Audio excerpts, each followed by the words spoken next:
पढ़ो ना। हाँ गंदेड़े जाओ पढ़ो।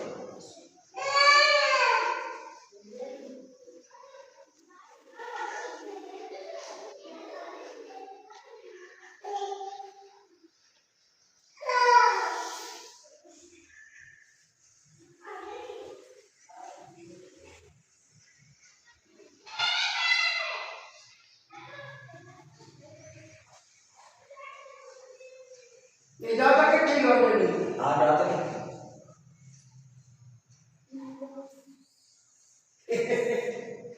ये धी है पुत्र ने। तो मेरे दोस्तों बड़ी मजे वाली गल तुहानू दसां, ऐसी वजह तो ना कोई मज़ारां ते जांदा है ना कोई मस्जिद में नमाज पढ़न जांदा है। यकीन करो घरों बंदा जुत्ती पा के आउंदा है ते इत्थे जनाब जो ला के मुंतज़िर मेहंदी जुत्ती अंदर गया इंज 5 मिनट ही अंदर गया ते पिछों जुत्ती गायब हो गई। मेरे दोस्तों अजी तो जुत्ती गायब हुई है।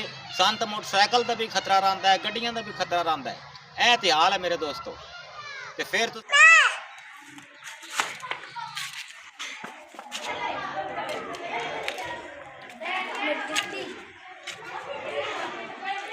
इत्थों ला बना के दई